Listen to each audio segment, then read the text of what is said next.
जय श्रीमन नारायण। ए पर जे टिप्पणी हम करे जा रहल बा रामानुजदास श्रीमान गट्टू वेणुगोपाल स्वामी जी के द्वारा दिहल गयल बा। अध्याय 5 कर्म संन्यास योग श्लोक 21। बाह्यस्पर्शेषु असक्तात्मा विन्दति आत्मनि यत्सुखं स ब्रह्मयोगयुक्तात्मा सुखम् अक्षयम् अश्नुते। ओम।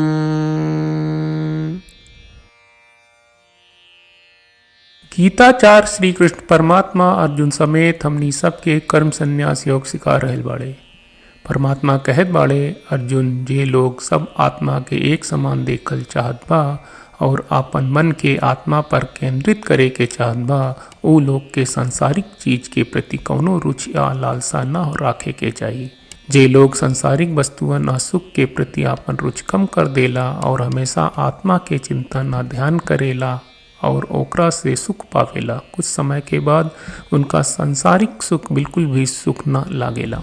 एक बार जब ई भावना प्राप्त हो जाले और कहे कि ऊ लगातार आत्मा के विचारन में लागल रहला और आनंद लावेला, ता ऊ निश्चित रूप से आत्मा के प्राप्त कर लेला, जेकरा के ब्रह्म भी कहल जाला और ऊ शाश्वत आनंद में रहला।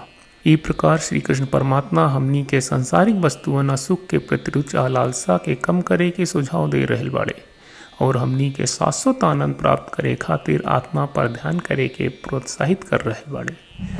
श्री कृष्ण परमात्मा के शिक्षा पर ध्यान करत और सांसारिक वस्तुअन के प्रति रुचि के त्याग करत आई हमनी के सब आत्मा पर ध्यान करी और परमात्मा के शब्दन के ई तरह से दोहराई। बाह्यस्पर्शेष्वशक्तात्मा विन्दति आत्मनि यत्सुखं स ब्रह्मयोगयुक्तात्मा सुखमक्षयमश्नुते। श्रीमद् भगवत गीता का पूरा सार श्री कृष्ण परमात्मा ने अध्याय 18वें के श्लोक 65 से 70 में 8 काम करे खातिर दिले बाड़े। श्री कृष्ण कहले, हम ओ लोगन से प्रेम करनी जो लोग इन 8 बातन के मान तारे। हम ओ भक्तन के हर तरह से रक्षा करब। श्री कृष्ण परमात्मा के द्वारा बोलल गईल संपूर्ण भगवत गीता सुनला के बाद अर्जुन कहले, करिष्ये वचनम त्वा, जेके मतलब बा, कृष्ण मैं वही करब जौन आप कही। यही कारण बा श्री कृष्ण अर्जुन के हर तरह के सफलता आ विजय प्रदान करेले। आई परमात्मा के आपन व्रत देई कि हमनी के ये 8 गौ कर्म के पालन करी जा। ई वचन परमात्मा के देवे से बड़न कौनो पूजा तपस्या यज्ञ नहीं। हम 8 प्रण कहब जौन हमनी के करे के चाहिए। आप सब कृपया इन्हन के आपन दिमाग और दिल में सोची। श्री कृष्ण के आपन वचन देवे के ई तरीका में हमनी सबकी कल्पना करे के चाहिए कि श्री कृष्ण का चेहरा खुशी से चमकत बा और खुशी के एहसास करत बा। जय श्रीमन नारायण। यहाँ हमनी के 8 वादा बा। हमनी के पहला वादा, हे श्रीमन नारायण, आपका निर्देश के मुताबिक हम हमेशा तोहार ध्यान करब और तोहार बारे में सोचब। हमनी के दूसर वादा, हे श्रीमन नारायण, आपका सलाह का अनुसार हम हमेशा आपका भक्त रहब। हमनी के तीसर वादा, हे श्रीमन नारायण, हम आपन सब काम तोहरा सेवा के रूप में और तोहरा संतुष्टि खातिर करब।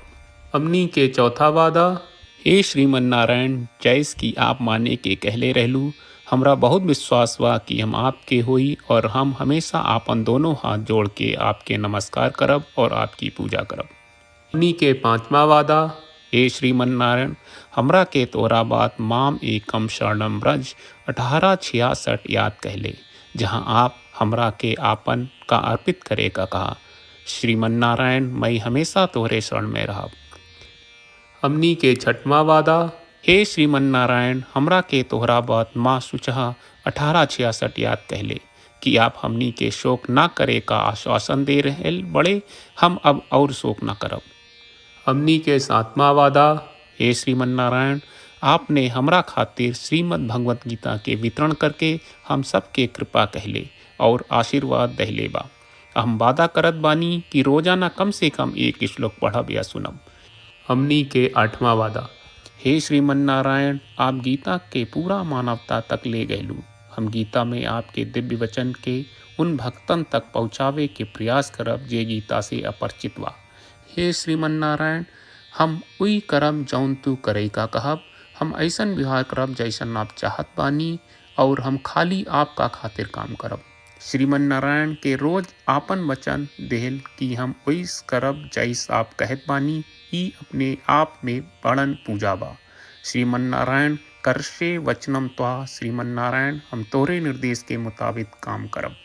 सर्वम श्री कृष्ण अर्पणम अस्तु। जय श्रीमन नारायण।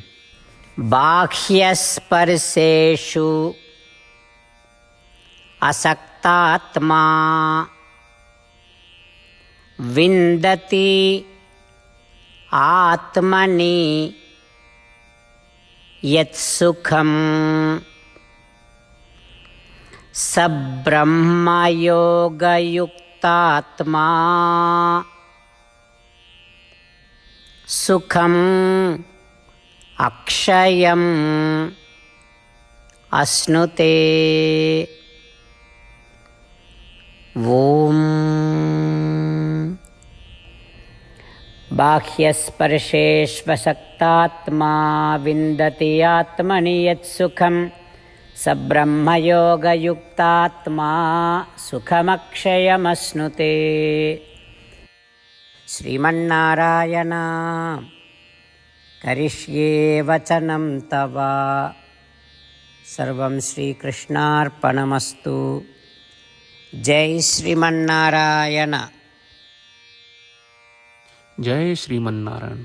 सब भक्त लोगों से विशेष अनुरोध बा, जीवन में हर चीज में हमनी के तत्कालिक और प्रभावशाली परिणाम की अपेक्षा रहेला। एकरा खातिर आइए रोजाना 1 मिनट के समय निकालल जाए और नारायण आश्रम पढ़ल जाए।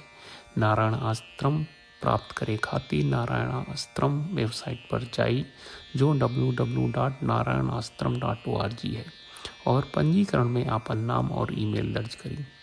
आपके द्वारा प्रदान कईल गई ईमेल पर आपका एक नारायण आश्रम PDF प्राप्त हुई। PDF में एक रामायण श्लोक, एक गीता श्लोक और एक विष्णु नामम बा। ये तीनों के मिल के नारायण आश्रम कहल जाला। हर व्यक्ति के ये श्लोक के अलग अलग संयोजन मिलेला।